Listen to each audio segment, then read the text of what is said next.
আমার মেয়ের 9 মাসের সময় এই টমেটোটা সে খাইছে। এই ভিডিওটা আমার কাছে ছিল, কিন্তু আমার আপলোড দিতে একদমই মনে ছিল না। তারপর ফাইনালি আমি ভাবলাম যে ভিডিওটা আপলোড দিয়ে রাখি, ওকে যে আমি টমেটো ছোটোবেলায় খাওয়াইছি, ও বড় হলে কীভাবে বুঝবে যে টমেটো খাওয়াইছি, কারণ এখন তো খায় না। নাহলে মনে করবে যে আমি কিছু খাওয়াই নাই, সে কিছু খাওয়াও শিখে নাই।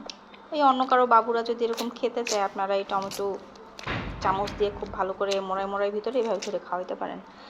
বাচ্চা খাবে, পুষ্টিও হবে। বড় হয়ে আমার ছোট বোন এখন বলে যে খাওয়াও না, এই জন্য শিখি নাই। এই যে খাওয়াইছি, শিখলো না কেন? বড় হয়ে এর উত্তর আমি নিব যখন এই ভিডিও দেখবে। আর আমি পুরো ভিডিও আনকাট রাখছি। বড় হয়ে এগুলোর উপর খুব পানিশমেন্ট হবে। ছোটোবেলায় খাইছিস, এখন বড় হয়ে খাস না কেন? তখন এই বলবো। সাথে 2 ক্লাস মায়েরও দিতে পারি, ঠিক নাই? এভাবে পাল্প করে খাওয়াইতে হবে। এটা সে প্রথমবারের মতো যখন টমেটো খাইছে তখনকার ভিডিও। শীতের সময় সারা বছরের টমেটো আবার কেউ খাওয়াইতে যাবেন না। সারা বছরের এই টমেটো কিন্তু ভালো না। শীতের সময় যখন একদম সুন্দর সুন্দর টসটসা টমেটো উঠবে, ওই টমেটোগুলোই মজা। বাচ্চার জন্য পুষ্টি।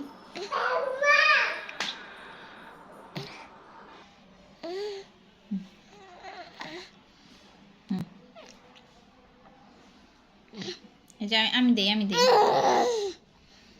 তুমি তো ভাবে খেতে পারো না, আমি দেই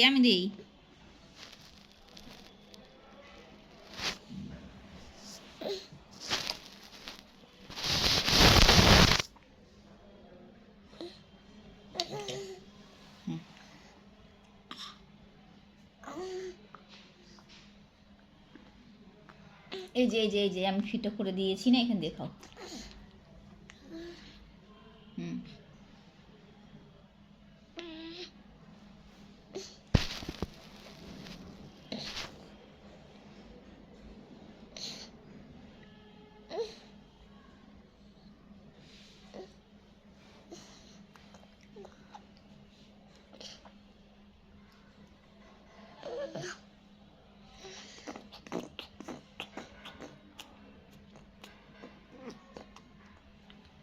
হয়েছে?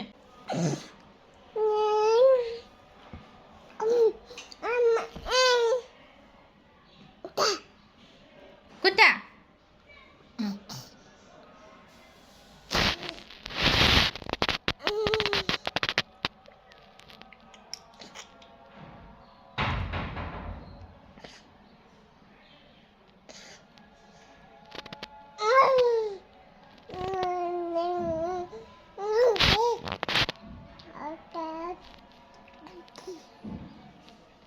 এদিকে না ছিড়বে